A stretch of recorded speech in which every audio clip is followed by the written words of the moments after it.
Hello, football family. Welcome into Huddle It Up Films. I have Harrington from the Flock Block. Randy's Easy Godspeed with me. We're here to talk about that big, heart-stopping win at Detroit for the Ravens. Last minute NFL record-setting field goal, 66 yards by Justin Tucker. So first, I just wanted to introduce the guys, let them explain where they can find where you can find their work. We'll start with Harrington at the Flock Block. How you doing, man? What's going on, man? Welcome to the Flock Block, man. Flock Nation, stand up. Thank you guys for watching this episode, and also thank you guys for having me on today's show. You guys can follow me on Twitter and on Twitch at the Flock Block. So thank you guys for having me on the show, man. I appreciate it. You can find me on Twitter. I've been kind of MIA, but thinking about getting a podcast off the ground soon. So when that drops, I'll let everyone know for sure. Yeah, it's been too long for Randy to come back, but I've been keeping tabs on him. He's out there in parts unknown, weight unknown, but we had to bring him in for the show. So yeah, man, just wanted to get into it, and I guess we'll start with the offense and Lamar. The final numbers were kind of deceiving. 16 for 31, 287, a touchdown, a pick, 58 rushing yards. I went back and looked at the TV copy, though, and I only saw 3 throws that I thought were inaccurate, bad throws. The other pick that I had on him was that he took a bad sack right before the comeback on the last drive. You know, the clock was running. But other than that, I thought it was a really good game for Lamar. I mean, if I had to grade, I'd give him a solid B. The interception didn't bother me too much because it was 3rd and long, and, why not? I mean, it was pretty much the same as a punt. And on that play, you could see Hollywood kind of stop his feet and really not be in a position to catch the ball. So, what did you guys think about Lamar's effort in this game, how he played? Well, me, I was pretty impressed with Lamar and his ability to throw in the game. I think for the most part, you can really see the progression he's made as a passer year after year after year, and it's shown more so in game 1 and in game 3, right? In the Kansas City game, he kind of did his own thing, running the football and putting himself in position to make plays on the ground against that horrid Kansas City run defense. But in this game against Detroit, you can really see that Greg Roman wanted to emphasize pushing the ball down the field because Detroit's secondary has been riddled with injuries, especially losing Jeff Okudah. So for me, Lamar Jackson, it seemed like he made every throw that he needed to make. He was putting the ball in the right spots. I really don't have a problem with the way he played. I did kind of have a problem with the interception that he had in late in the game. I felt like it was a little bit forced, and it put the Lions in a position where they did get the field goal. So, I mean, for the most part, I would give Lamar Jackson a B+ for the game. I would give him an A- if it weren't for that, that last interception. But he's got to limit the turnovers as we head towards the latter portion of the schedule when we play harder teams. Yeah, I agree with you, Harrington. I was going with a B+ also, and I feel like he could have easily had 400 yards passing. I mean, when he completed that pass to Mark Andrews in the beginning of the second half up the left sideline, I'm like, oh, he's going for 300, which would have been his second 300-yard game of his career. I was like, yeah, he's going for 300. I would say, we all three of us would agree that he would have an A+. Had Marquise Brown made some catches. Yeah. It kind of reminded me of when Torrey Smith and Joe Flacco in that same stadium had the 3 touch. It was the Rams. Another dome, but it was when we played the Rams.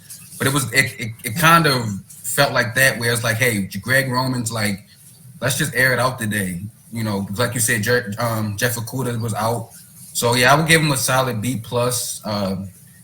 He had one bad decision, and after watching the coverage, it's like he tried to give his receivers, either Hollywood or Sammy, a chance in that play up the left sideline. He tried to give either one of those guys a chance, and yeah, that was my thing. That was my thing. I didn't really fault him for it because it was 3rd and long, and it was like the same as a punt. And I understand Harrington. I appreciate you counteracting, man. I love when we disagree a little bit on stuff. But yeah, man, I didn't have too much of a problem with it. Of course, it was pretty much almost Randy. It was like 3 receivers in the same spot if you count Yeah. the running back that was coming up there. So he just kind of threw it up in the crowd. But yeah, I think that this is a good time to talk on that game plan that you spoke of, and we'll transition into the running backs because it was pretty clear that the edges were shut down. Devontae Freeman had 2 carries early in this game to the outside that went nowhere. The Detroit defensive ends were like just firing off the ball like they were D tackles and really trying to take the edge away so that RPO, the read option wasn't there. So it was pretty clear going into the game. And then, of course, both of you guys mentioned Melanfonwu and Okuda were out. So their top 2 corners were out. So everything kind of like came together that this was a game to pass the ball. But, of course, there are people talking around town that we didn't run the ball much as we could have, that we should have stuck with the run more. So I wanted to get you guys' opinion on the run-pass balance for this game. Harrington? Well, yeah, I think the right approach, honestly, going into this game was to pass the ball. I mean, we all know we can run the football, and, this is a defense that, they're going to play hard. They may not be personnel-wise the most talented in the NFL, but defensively, you can tell they're playing hard all game. Their front four was, they're trying to limit options for as far as Lamar Jackson to get in between holes and scramble for yards. You can see between the defensive tackles, defensive ends. Like you said, those edges were just completely shut down, and it didn't create a lot of opportunities for Latavius Murray, Devontae Freeman, any of those guys to really get outside of runs, a lot of inside runs. But the right approach is to pass the ball against this banged-up secondary. And the biggest story, I think, of the game was just the drops. I think if the drops don't happen, it's just a different story.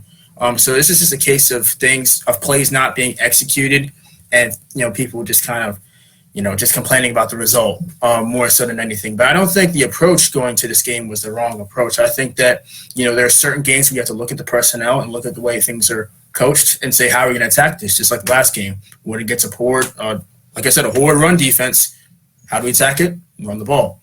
We're going to get a banged up secondary. How do we attack it? Utilize play action, utilize maybe some RPO here and there, and create opportunities where you can pass the ball. And, just got to execute. I don't really have a problem with the way Greg Roman or the offense, drew up the game plan yesterday. Just got to execute better. So we were lucky to come out with a win.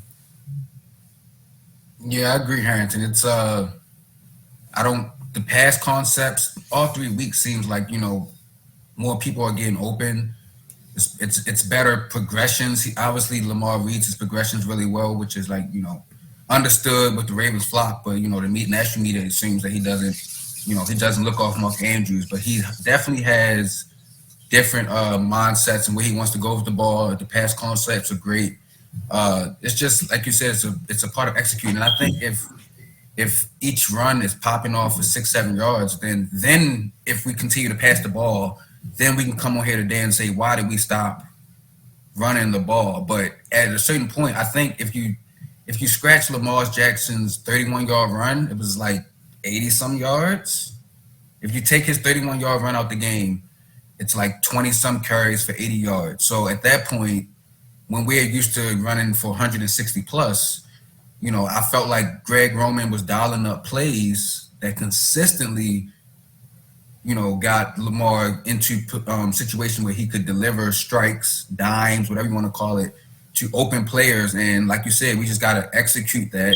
And I've been saying on Twitter a lot the last couple hours, I expect Rashad Bateman to feast, and as Sammy Watkins and Hollywood, even Miles Boykin, the sky's the limit as far as hey, we wanted Roman to open it up a little bit. He opened it up, There you go. Yeah. Sorry, you made a great point. So I had to back you up there, Randy. We wanted them to open up. This was the game to open it up. We opened it up.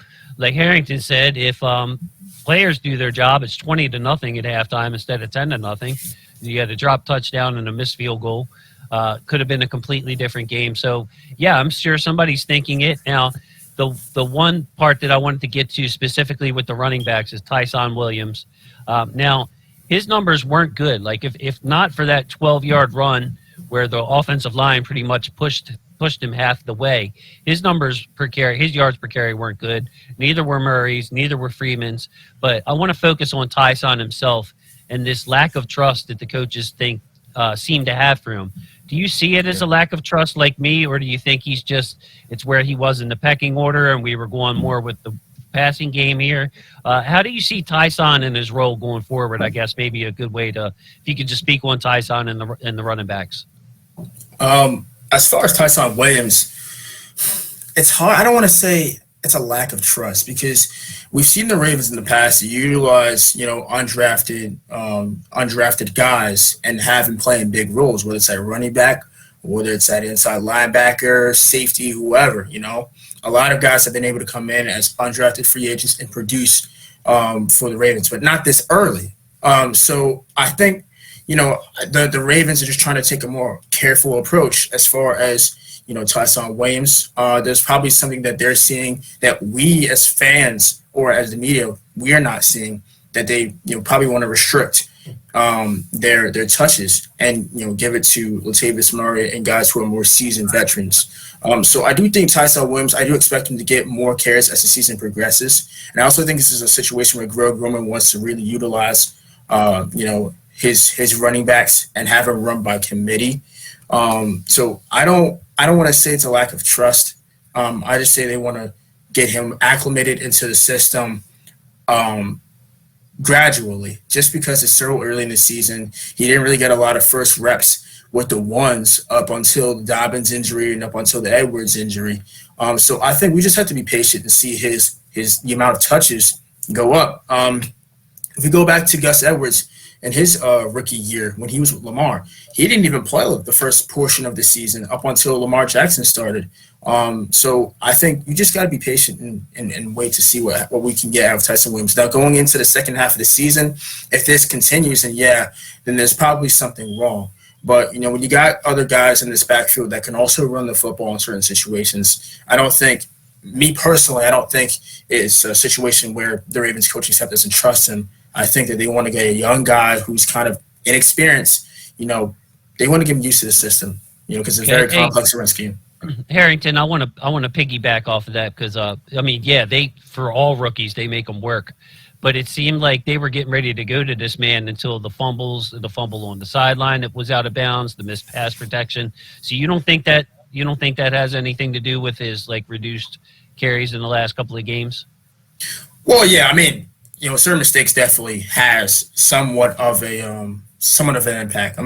Fumbles, especially missed pass protection. As a running back, you have to be able to provide some of that pass protection against certain stunts and blitzes. So as an undrafted guy who, like I said, doesn't have a lot of experience, that can be a little harder than it looks. We see this stuff on film, and we're like, why didn't he pick up that blitz? But for running backs, it's like especially for young running backs, this is something they don't catch up to that quickly. So that's, like I said, the Ravens, their run scheme and what they want to do, they want to be able to emphasize not only running in between the tackles, prioritize holding on to the ball, not turning the ball over. He had a fumble. I think was he the one that had that fumble in the beginning of the Kansas City game where Duvernay caught the ball and he ran and he got into the end zone? Yeah, and he had one on the sideline that went out of bounds, which was it's like, man, I understand Harbaugh wants to work the rookies in, but in the first game, I don't think he had a chance but to put Tyson in there because the other backs didn't really have the playbook yet. So, Randy, what's your thoughts on all this? I kind of lean towards, to your point, Jason. I think it's they aren't sure if he's ready for a bell cow role. And to Greg Roman, to what you said, Harrington, rarely does Greg Roman's schemes have bell cows. They have someone who can spell that guy. And I feel like Justice Hill would have been that guy to spell Gus. I said, I felt like by week 3, week 4, Justice would have overtaken Tyson Williams for the second role because he's shown as a smaller back he can pass protect. I feel like that jet sweep that Dobbins took, made turned into 10 yards instead of 3 that Freeman made. I feel like those same plays, were scrapped out the playbook once Justice Hill was gone. They probably felt like Justice Hill could take that around the left tackle, squeeze that up that gap and get up the field. So I think it's more. And another thing is, who knows exactly what hole he was supposed to run, go into, or what was the cutback lane. Maybe he missed the cutback lane. Maybe it was something in the run that he felt like he could have gotten instead of 3 yards. If he just made the right cut or the right decision, he would have exploded up the hole. So I feel like it's more of this undrafted free agent, from BYU, who was never expected to be an every down back, and then they just going to just give him everything. I feel like he has to take it. Just like, for example, Ben Powers and Ben Cleveland, like their snaps has been pretty stagnated because someone has to take it. And at this point, because he hasn't taken it, then it's a little reluctance to say, "Here, to give you a full workload," And great point, man. Yeah, that was a good point. Good point. And I don't want people to think that we're down on Tyson. It's not. No. We're just trying to figure out why, what it is. You know what I mean? Like, why isn't he? I think that all three of us agree that it's just it's a trust thing that Harbaugh, with the rookies, you can look at history. It takes them a while, and then looks like he was trusting Tyson and then maybe pulled back a little bit. But for this game plan specifically, I think it goes back to the wanting to throw the ball. And really with the edges crashing, that took away half of Tyson's game. Whereas, if you want to run up the gut, Latavius Murray seems to be that guy taking on the Gus Edwards role. So it was just a storm of things. I think people are overreacting a little bit to this. And I think overall we're going to be fine. And side note, we're not going to talk about Le'Veon, but I can't wait to see if he's activated, when he's activated. I can't wait. Yeah, man, and to see how he affects this offense. Pick him up on fantasy. There you go. We get fantasy advice in the line. Thanks a lot, Randy. Thanks a lot. You had Gus like me. I mean, I had Gus. I'm like, shoot. Well, Gus Edwards would have been so good for fantasy. Yeah, man, I miss both of them. Every time I see outside run, I miss JK. Every time I see Latavius Murray go through the tackles, it's just like it's not the same as Gus. But can I ask you a question, Jason? Sure, go ahead, buddy. Do you think that outside option? Is it the midline read? That read where Lamar goes up the middle. Do you think they're calling less of that because they don't have a back who can stretch them horizontally?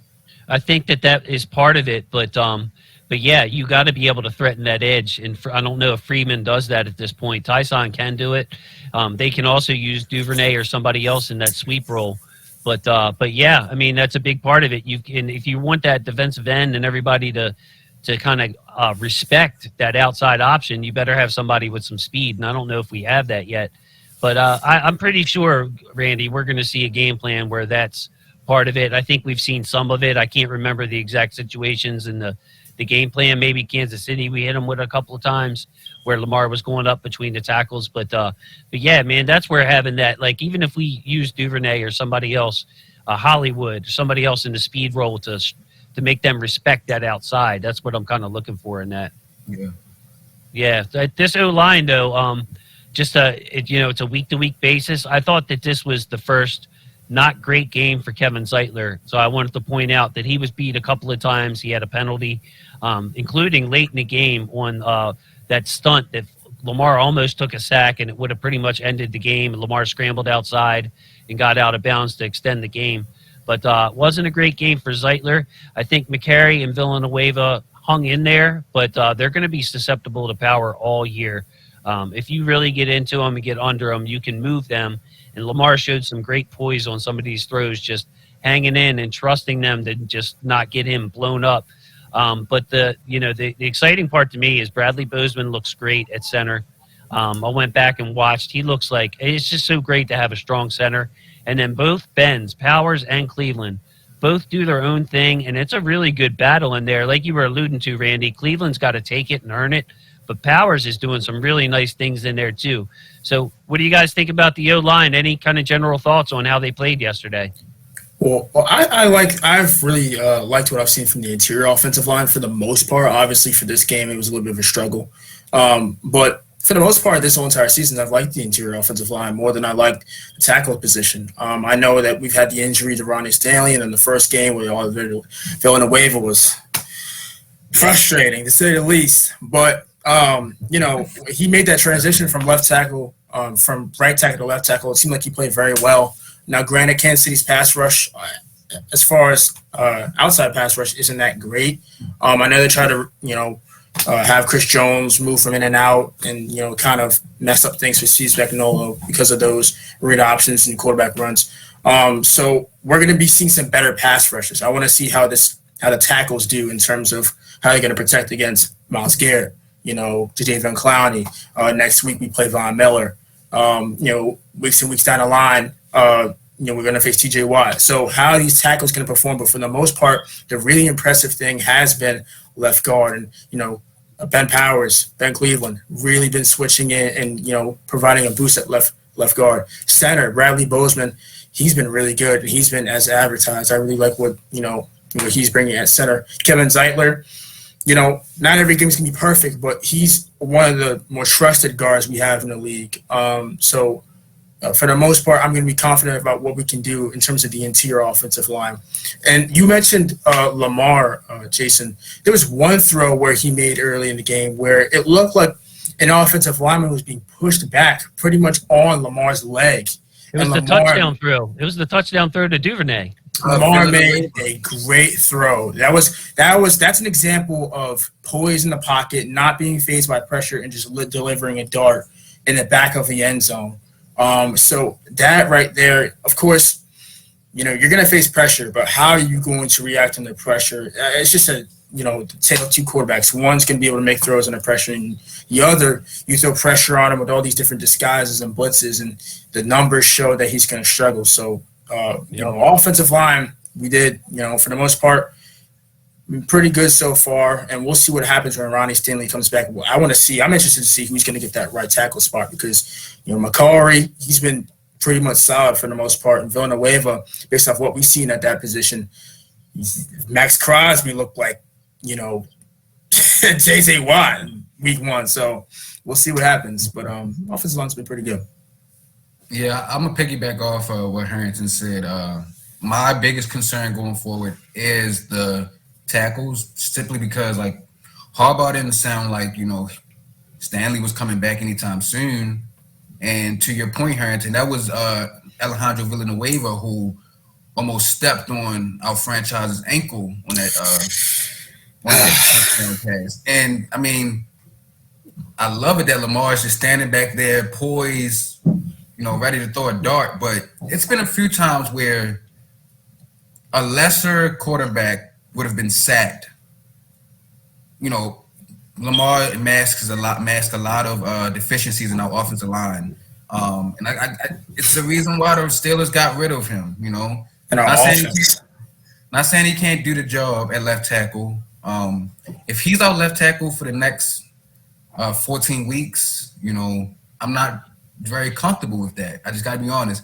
I don't know if it's some telltale sign with when Cleveland's in the game. Obviously, Cleveland doesn't look as great in pass pro as Powers and vice versa. So I don't know if when Cleveland comes in, it's a telltale that we're going to run some type of power play or some, they've been pulling him a lot. So they have to get that, in order. So hey, Cleveland's in the game, 66 in the game. Let's bring in our thumpers also. Obviously, we haven't really heard much from Zeitler, which is a good thing. But I did notice, Jason, the last series, he got absolutely steamrolled on the last series. I don't know who steamrolled him, but he got steamrolled. Yeah, it was Randy. It was a stunt that they ran. So Okay. it was him and McCary trying to pass off this stunt, and it just they whiffed on it. It looked like it was mostly Zeitler's because the inside guy went free. So of course that's the guard picking up that stunt when McCary's guy flexing out got blocked. So who knows if it McCary didn't yell. A lot of times they have vocal cues like for stunts. They'll yell switch or something like that. So I don't know if McCary missed the vocal cues. The crowd was quiet all game, and then it went absolutely nuts in the last series. It was the most fair weather crowd I think I've ever seen. By the way, Did you guys notice how loud Detroit was down the stretch, and then think, man, where was this all game? Like, but yeah, that's a side note. But yeah, Zeitler, I thought was really, really good for the first two games. This game, he had a couple of mistakes, and then of course the penalty. But yeah, any other thoughts on the O line? Because I wanted to talk about Andrews. Yeah, I don't think that. Oh, you can go ahead first, Randy. I was going to say, looking forward, I've said this before. Who knows if Jawan James will be back this year? But let's not overlook Jawan James being able to play this year. They're definitely going to have to address the offensive line, in the draft. But if Jawan James, sure. I don't know. I don't know what happens. But if Jawan James can become our right tackle, Jawan James is. I think he'd be an upgrade. Yeah, that would change things. I mean, if he's 100%, Randy, I guess we got to couch it with that. But if he's 100%, that man he's an above average right tackle. He's one of our best five. Oh man, yeah, bro, he's good. Harrington, any last thoughts on the O line before we get to Andrews and the tight ends? Yeah, I was just gonna say as far as Zeitler, for the most part, yesterday had a rough game, but I don't think that's going to be the expectation going forward as far as how he can perform on a week-to-week basis. So, like I said, interior offensive line really shouldn't be a problem. You guys mentioned Jawan James. We got something cooking at the right tackle spot as the weeks progress, as the season progresses. We know that left tackle, for the most part, if Ronnie Stanley can come back healthy, that position is his, locked up, signed, sealed, delivered. But as far as right tackle, it'll be interesting to see what happens as far as Villanueva and Macari and Jawan James, if possible, if he's 100%. So, offensive line is going to be very interesting to watch, and I think it's probably going to be the most interesting to look at on the offense this year.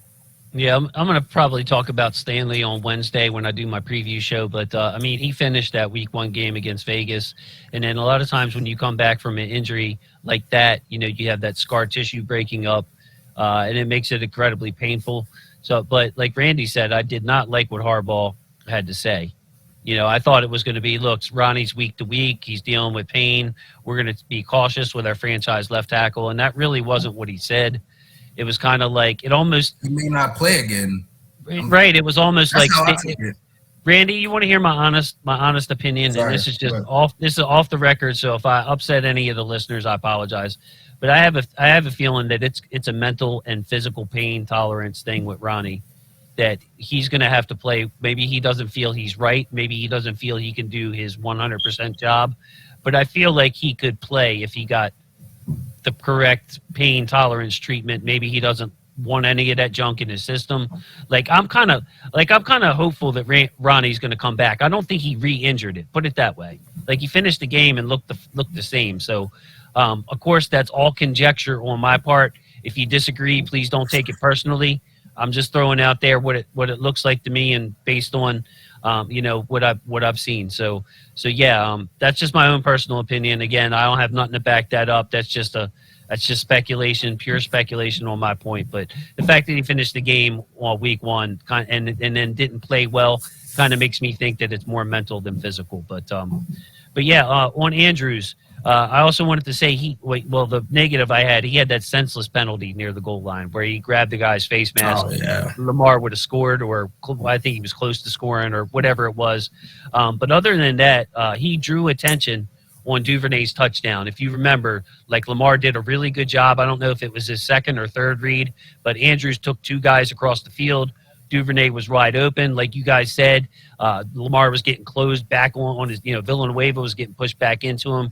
Great throw to Duvernay, but Andrews, his blocking to me continues to be top notch. And I said last week, and it showed again this week, that I feel like once Boyle went down last year, that Andrews took his blocking mentally to another level. I got to pick my boy up here, man. I have to be the Nick Boyle, and with Boyle still not in there, I feel like Mark has made the most out of his opportunities, but he's being asked to block more because Oliver's not a blocking tight end, and Tomlinson's going to be used for what he is. So I've been happy with Mark. I think he's been very efficient as a pass catcher. Thoughts on Mark Andrews? Yeah, as far as Mark Andrews, that that penalty was kind of funny to me because he tried to argue like, oh, what did I do? What did I do? And Yeah, you go to the replay, and he's like completely ripped the dude's face, man. So I was just laughing at that one. The NBA player. Yeah, it wasn't even frustrating for me. It was just like, come on, bro. it was funny because he was like obviously the blocker, like the main guy to spring it. And I saw him, and they went out of screen, and I saw him argue, and I looked at my wife, and I'm like, I'm guaranteed this is a BS penalty because there's no way he would do anything that stupid right in front, like being the blocker. And then, of course, I saw the replay, and I'm like, Mark, what's going on, man? I mean, you're like wide open right in the front of everybody, man. But yeah, go ahead, Eric. I'm sorry. Yeah, and that would have put a score on the board because Lamar, I think he had that outside run, and that would have that would have give us a score.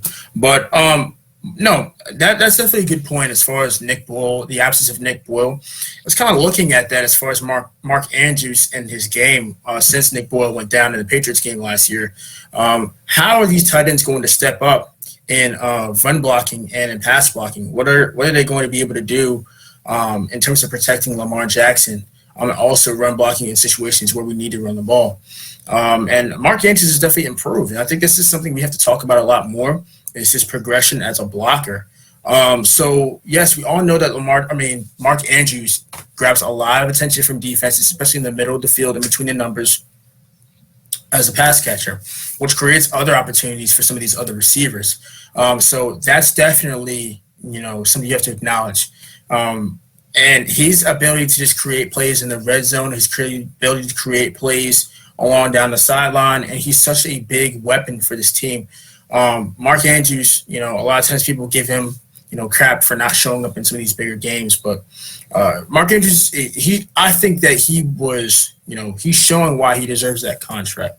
Blocking, pass blocking, just putting on that pressure to be a more all-around tight end like a Travis Kelce, like a George Kittle, just doing everything. And I think he's really stepping up to the challenge. And I can't wait for Nick Boyle to come back because we're going to have two guys that can not only pass block but can make plays catching the football. So I've been saying this, man, the latter portion of the season, I know it's kind of bumpy right now, but the latter portion of the season is only going to get better because we're going to get guys back healthy that can produce at their respective positions, and we're going to have a lot of continuity. And I think continuity is important given the fact that we've had a lot of guys go because of these injuries. But Mark Andrews is also one of the pieces to the puzzle because he's doing his job well, and he's also tackling other responsibilities to help his team.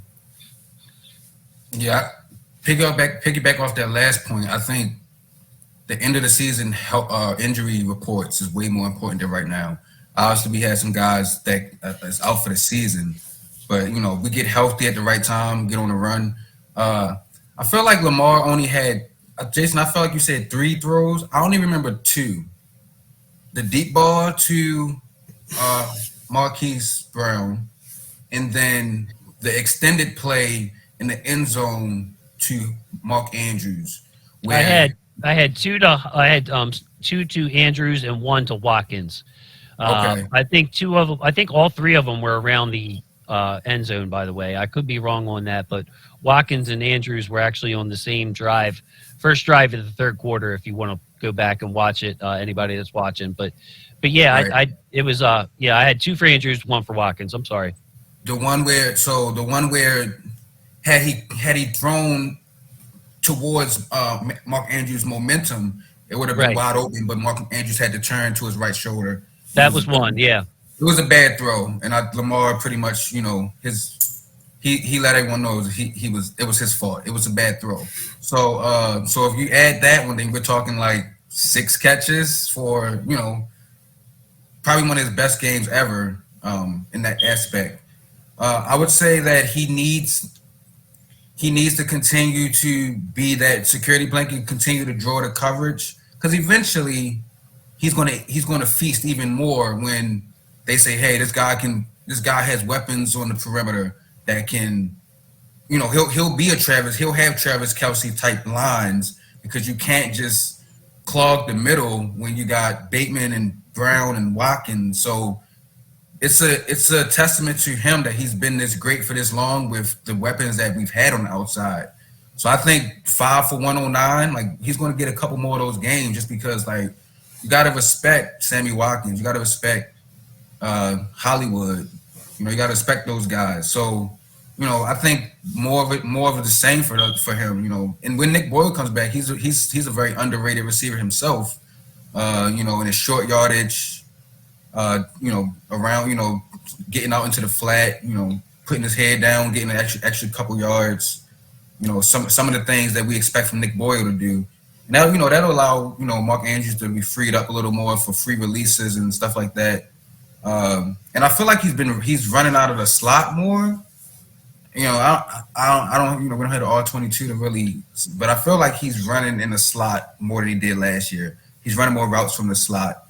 You know, a big slot receiver, pretty much. You know, so you can't just jam him up. You know, it's too big for that. So, you know, I think more the same for Mark. Yeah, he's a mismatch. It's no doubt about it. And you know, he does have problems catching through contact. That's a knock that I'll have on him until he cleans that up. But like everything else he does for the team is just invaluable. Chemistry is invaluable. So yeah, I just, you know, my main takeaway from Mark Andrews these first 3 weeks has been the blocking. Everything else has kind of been as expected to me. I expect him to make plays. I expect him. We're going to have games where, you know, if a guy's hand's in there, that's one thing I want to see him improve is ripping the ball away from somebody. But yeah, now we're running a little bit over, so I'm going to cut the wide receivers down to one person and one person only, and that's Hollywood Brown. I'm not going to give my opinion on this. I think I speak for the people, so I'm just going to let Harrington take the. Yeah, you wanted to be on the show, Harrington? All right, here we go, buddy. Go ahead and take it away. Marquise Brown is one of my favorite players on the Ravens. He really is. And in large part because of, you know, what he did at Oklahoma, you know, his friendship with Lamar, the swag he brings to the team, you know, as far as the youth and energy that, you know, has been brought to this franchise, you know, Marquise Brown is in large part because of it. Now, the good thing is he's very talented. He's one of the fastest players in the league, and I do think that this won't be a game where we're not going to see this type of performance again. Bad thing is this was undoubtedly, in my mind, the worst game of his career. It's only because it's not because of stat line. It's just because of the fact that he had opportunities in this game for him to produce. He dropped a wide open, well, not completely wide open, but a catchable touchdown pass in the back of the end zone. He beat coverage on the left side at one play, or on the right side at one play, which kind of could have put them in scoring position, if not score, given his speed. And then on top of that, it looked like a deep post going towards the left side, and Lamar Jackson hit him in stride, and he dropped it. And it looked like he had beat double coverage. He beat two defenders. I don't know if the safety cheated on one side. Like I said, I have to go back and look at the play. But it looked like two DBs were trailing him, and all Marquise Brown had to do was just catch it. I just don't know. I feel like even, you know, guys in high school, or like all three of us could have caught some of those passes yesterday.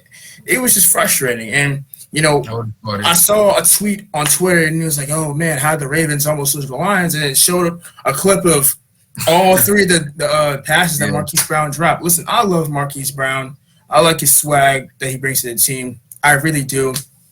But if you're a Ravens fan, and I don't like want to, you know, upset anybody, but if you're a Ravens fan, if you're not concerned about that type of performance yesterday, then I don't know, because that just wasn't good. And these are some of the things that people have to look at in terms of the passing game and why some of the numbers kind of dip, you know, here and there, because sometimes certain receivers are going to have games like this. And quite frankly, I won't be surprised if there's another receiver on the roster later this year that will have a similar performance, if not worse, than Marquise Brown. So, you know, hopefully Rashad Bateman, when he comes back, he doesn't play like that, because that was just horrendous. I can't sweeten it up anymore. That was just a bad game. Randy, Real quick, Randy, I wanted to ask you for your part specifics. Last year, Randy, you remember we talked about it. It was a good 3 games that this lasted for Marquise, where he couldn't drop a ball.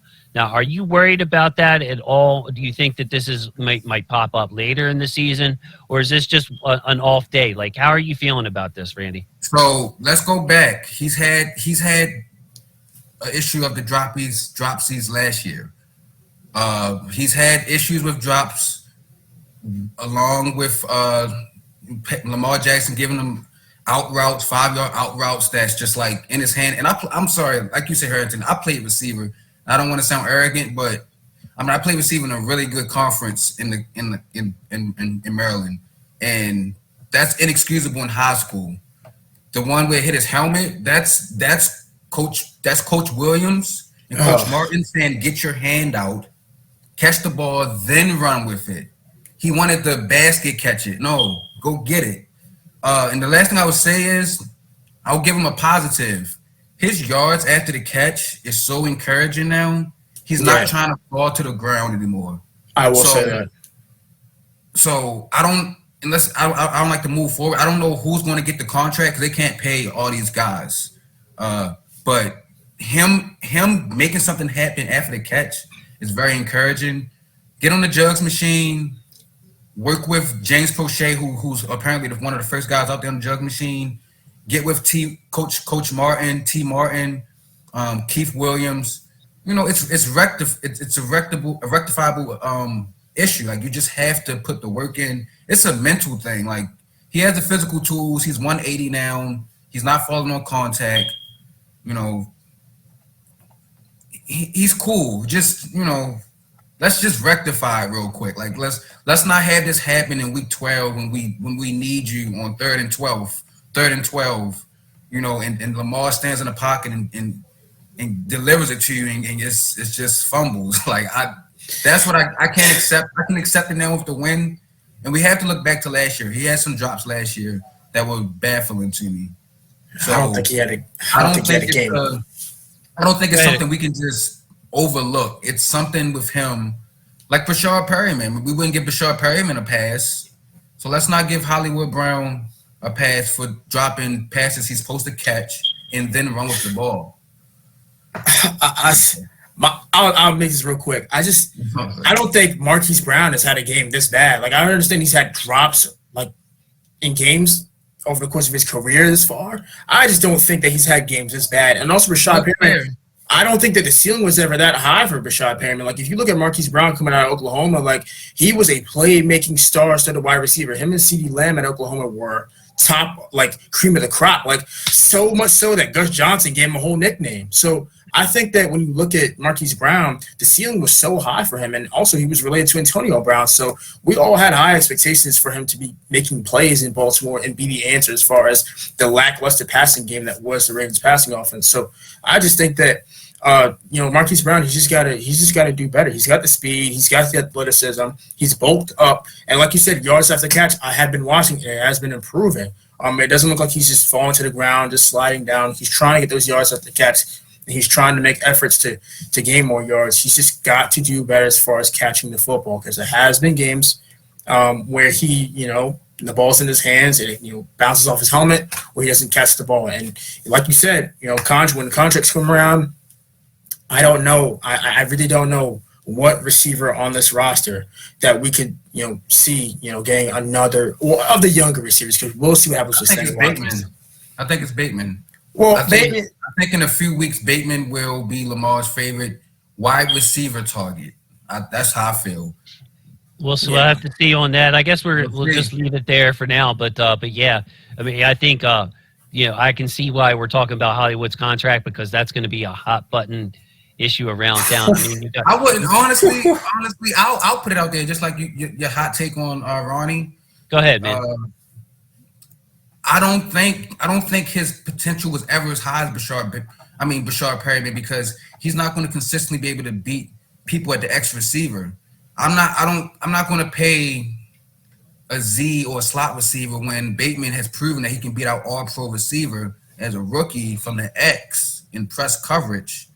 If Bateman these next 2 years proves that he's the guy, the Ravens are obviously going to take this contract, or like Ozzie said to Shannon Sharp, go out and shop for a better offer. And I'm pretty sure he's probably going to take the better offer, because look, they aren't going to pay him when they see like Bateman's coming up behind him, 20 pounds heavier and 5'6" inches taller. And Bateman is a dog. Like Bateman is a dog. Bateman is ready for action now. So I don't think. I mean, Metcalf, AJ Brown. In hindsight, he's not a number one. He's not a number one. And I said what I said. Like, but I love Marquise. Yeah, I love it too. Don't say that after you just don't say that. After you Don't at me, but at me. I mean, hey, this is good though. I would like to hear comments below about this one too. How do you feel about Marquise? Is it a short-term, one-game thing, or is this something that's going to rear its head every season, or something that we have to be wary of? And then comment on Randy. They're down there with the, he might not be a number one contract. Would you pay him? I mean, there's. I mean, yeah, at the catch point, it's just he's limited by his size, and that's something that he can't do anything about to improve on.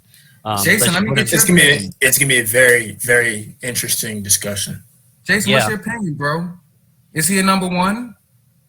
I think honestly, I think that term is irrelevant. I think if you I'm not even sidestepping the question, Randy. Like, I don't think you need a number one. I think you need two number two. That wasn't the question. He's one of them. Is he an X receiver? No, he's not an X receiver. He's a Z. Then. He's a Z in the slot, if that's what you mean. Yeah, he's a Z in the slot. Stephon Diggs plays the X at 6 feet tall, 190 pounds. So it's not it doesn't mean you have to be 6'3", but it means you have to be a dog and have a large catch radius and get off the line. And you have to be able to get off the line. You have to be able to get off press coverage, which is something Hollywood. Go ahead, Harrington. As far as I will say this, I'll make this real quick. As far as Marquise Brown, in his defense, if we're going to look at his whole career as a Raven, we do have to kind of look at the passing game and how it hasn't really developed that well in his first few years. Obviously, he has some issues of his own to work out, but there are some things that in terms of passing, there's a reason why they brought in Keith Williams and C. Martin. There were some things that they had to work on from a passing standpoint. And also, if Marquise Brown does test free agency when the time comes, if the Ravens feel like, test free agency and see what happens, I don't feel like it'll be a situation where teams, won't give him an offer. Like, he's going to get an offer from one of these teams that want to utilize, taking the top off the defense. I wouldn't be surprised if Kansas City, try to come after Hollywood Brown, or if, other teams like, maybe Denver want to take a look at him, because he always needs to be in the NFL. And Marquise Brown is definitely not a bad receiver. He's a very good receiver. He's just very inconsistent when it comes to making plays from time to time. So this will be, like I said, a very, very interesting discussion. But we'll see what happens when the time comes. I just don't think we're the franchise that's going to pay him what he wants. Right. It's not that he doesn't deserve it. It's not that he's not going to get it. I just don't think we're going to give him that, along with Lamar. God knows what's up with Ronnie Stanley. We run the ball a lot. If our team is built like it is now, you don't spend, you draft your wide receivers, and we've seen our prices. Our prices haven't matched up to other organizations or the opportunity. Yeah. So it's I wanted to, Randy. Well, I know we've been on Hollywood a long time, but the one thing I meant what I said about you don't need a number one, you need two number twos, and a good tight end, because I don't care who's number one. Hollywood could be the number one this week against this team who has this corner and this scheme, and then Bateman or Stammy can be your number one this week. So I really meant that. You don't need to have Devontae Adams and nobody else. There's only a few of those guys that are up at that Justin Jefferson level. Hollywood characterizes me as a dude, a one, I guess. You know what I mean? But yeah, he's a different kind of one. I feel like Bateman has a chance. I feel like Bateman has a chance to be that guy, though. Do you guys think that? And this is just I think the odds of this happening is pretty low. But given some of the expiring contracts and given the fact that the Ravens obviously want to build to the draft, you guys see the Ravens spending money on potentially a Devontae Adams this year because his contract expires? No. I would spend the money on Jesse Bates.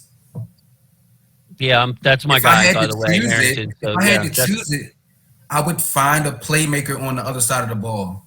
Because we got playmaker. I mean, JK's coming back. Gus coming back. We got Bateman on a rookie contract.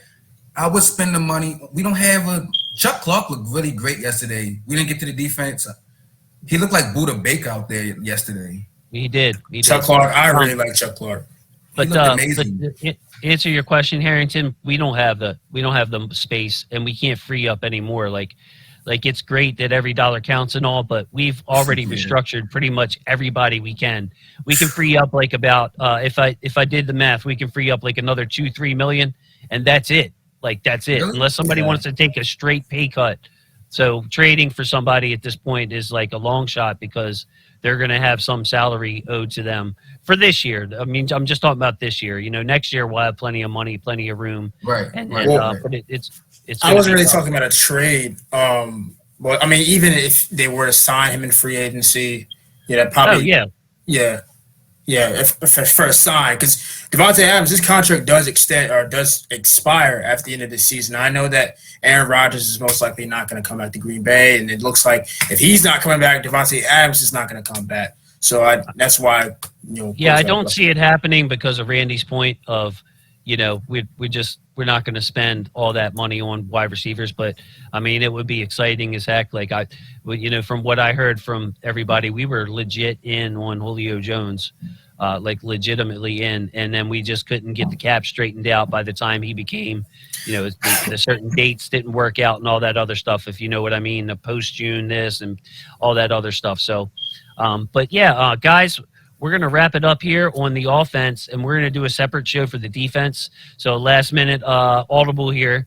I just wanted to get your final thoughts on the offense, the offensive performance in this game specifically. Anything else that you had to say on the offense? Go ahead, Harrington, start us off. Offensively, I thought they took the right game plan. I thought they took the right approach, attacking a already banged up secondary. Of course, we would like to see the rushing offense a lot more in terms of, rushing on the outside, and we want to see more from Tyson Williams. But I think this is something we're just going to have to get used to as the weeks and weeks go by, getting him acclimated into the offense. Offensive line, I still think interior offensive line is playing well for the most part. I want to see more from the tackle spot. But I thought also Lamar Jackson played really well yesterday. Of course, he'd have to take back that pick, but Lamar played well. I thought that the running could have been a little bit better, but passing the ball, they took the right approach trying to attack the secondary. It's just execution has to be better. Yeah, I would like going forward to see them open it up more. I would like to see the most balanced game plans we've ever seen with Lamar Jackson under center, where it's more 52-48 in favor of the run. Where instead it was probably 60-40. So just looking at his comfort level in the pocket yesterday gives me a lot of confidence that we can give him a clean pocket. That hey, let's experiment with some stuff when Bateman gets back. He's practicing this week. Maybe he's not ready this week, but hey, when Nick Boyle gets back, if we want to put Hollywood and Bateman out there with both tight ends to present this still, heavy look. I felt more so than the other two games. I'm just looking at Lamar like he's ready. So let's take the training wheels completely off. Let's get him to 30 throws a game consistently. Let's do it. Let's air it out a little bit. Okay. Well, May, thank you guys both very much for joining me. I appreciate that. We're going to have a defensive show coming up, but wanted to split this up and make it a manageable chunk. So Harrington, Randy, man, some good discussions there. We kind of, I think it was worthwhile. Usually, we like to keep the shows short. These shows usually 45 minutes, 55 minutes, an hour. But, I mean, the Hollywood discussion was worth it. The Lamar discussion was worth it. Some really good stuff in there. So I really thank you guys. So also, of course, say I love my football family. Thank you guys for all your support. And, football is family. I really mean that. Guys, say goodbye to the people out there. Hey, thank you guys for watching, man. And thank you guys for having me on the show. For sure.